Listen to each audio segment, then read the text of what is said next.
What's going on, everyone? Natt with Natt Fitness, and I am coming from a huge place of compassion because this is a very sensitive topic, and I think it's important to address because it's something that escapes none of us.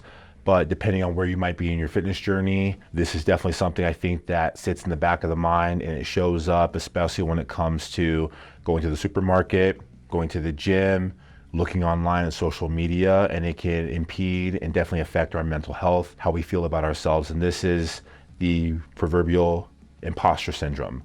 So when I'm talking about imposter syndrome, what I really mean is people will put a stake or a value on if they could or if they should go to the gym, try this machine, do a workout. And many times we feel like we can't or we're not afforded because there's something that we're not enough of, right?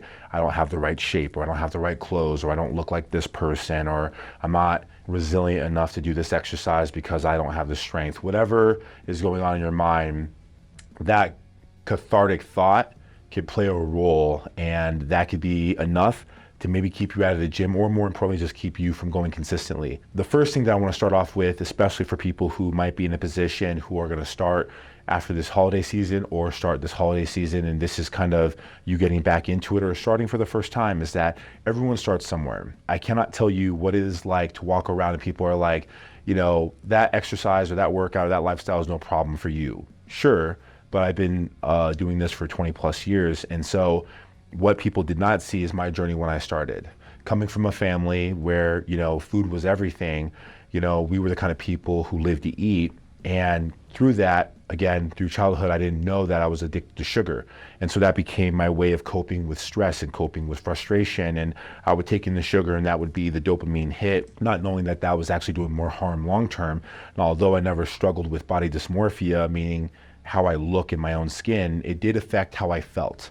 And so starting off in the gym is really about making progress, and it's about you being able to pinpoint each and every day, are you in a position where you did that one step, that one journey that's taking you one bit closer to ending up where you want to be, right? You're in point A, but you're trying to go to point B. At the end of the day, did you take one step? Did you do the thing or things that are going to move you closer? And that's the next part that I want to talk about, which is accountability.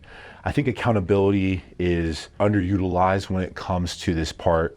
And if you don't have the right accountability, it's easy for you to listen to some of the thoughts that might fall into your head. Why do I emphasize accountability? Well, I emphasize accountability because if you're able to connect with a workout partner or somebody who definitely supports what you're doing, like a health professional or a fitness professional or a coach, or just your really fit friend, these people, most importantly, are going to speak positivity, right? They're going to constantly remind you of whatever that reason or reasons are that are significant to you, why you're doing this. And that's especially going to come in hand when you feel uninspired, when you feel unmotivated, or when you've had a bad day. And again, that's likely what's going to happen. I don't want to be the bearer of bad news, but you know, on the other side of good days are bad days.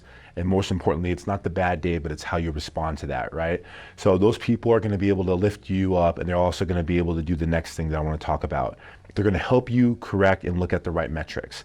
There's nothing more frustrating than going and working hard and maybe making upfront compromises and sacrifices that you really have habituated to, and putting yourself in a state of discomfort, especially when it means going to the gym when you might not feel the best in your skin or about your certain type of engagement. And you hold yourself to a standard based on something that you see. And so in your head, whether you're aware of it or not, you might be thinking about, okay, well, I looked or felt or weighed this much at this time in my life. That's when I felt good, so I want that. And every day you wake up and you step on a scale and you look down and you don't see what you want to see, and that causes disruption, right?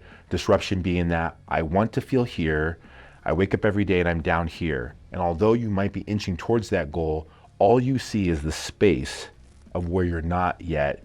And making sure that you're with somebody who could hold you accountable, they might be able to help you look at certain metrics and certain progress. Hey, you were a size 5 or you were a size 6, now you're a size 3. Or guess what? This is your third day of coming to the gym consistently for 5 weeks in a row. And 6 weeks ago, you weren't going to the gym at all. And so having these certain efficacies and these certain tools in your belt can make a world of difference. Consistency. Nothing in the world will build your confidence and help you, regardless of where you are, have confidence within yourself and mitigate that imposter syndrome like consistency. And I really evangelize this as the final point because let's be honest here, consistency is probably the hardest thing, whether we're talking about health, fitness, the gym, or other stuff, relationship stuff. It's hard to be consistent because we are creatures of emotion, and emotion can influence behavior. And sometimes, let's just be honest, we don't feel like it. It's easier to procrastinate and put it off, or it's easier to just duck it outside of our field of vision. Well, when it comes to achieving health and being the best versions of ourselves, we have to make sure that we're consistent, especially in moments when we don't feel like it, right? Because that's really what commitment is based on. And so honoring your thoughts and your feelings are important. That doesn't mean that you circumvent the fact that you're tired, or the fact that you had a bad day, or the fact that you had a fight with a spouse, or the fact that there might be somebody at the gym who makes you feel insecure. The important part is to acknowledge those things and ask yourself, in lieu of those reasons, what is it that's most important to me? So this brings me to my next quote. And I think it's a quote that's exceptionally important for people like me and people like you. And it is, in moments of despair, in moments of frustration, moments of adversity, don't compromise what you want most because of how you might feel right now, right? You know, it's easy when we go through some kind of hardships and we're facing a tumultuous situation to think that that's like the prevailing circumstance in the moment. And even if we know that that's not the case, our emotions will rob us of our security. And so being able to put yourself in an environment in the company of people who can keep you accountable, and most importantly, can help you move away from your imposter syndrome and more just have the courage to step on the other side of that line, because the hardest part is, you know, getting to the gym in the first place, or stepping out and picking up that weight, or doing that exercise. And once we do, we find out that the monster in the closet actually doesn't exist, or it's not even really that big. It's not something that we need to have fear of.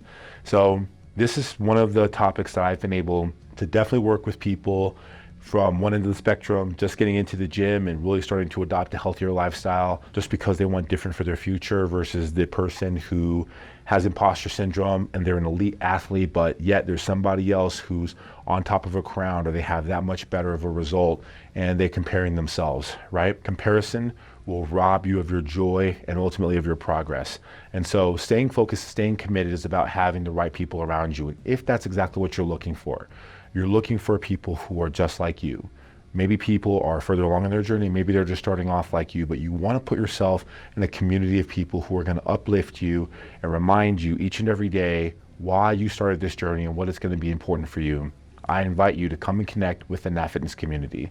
Doing just that will bring you here. You can click the link below and have a conversation with me and other people who are just like me in my community who want the same thing that you want. I look forward to having a conversation with you. Until next time, my friends, stay focused and be proud of yourself.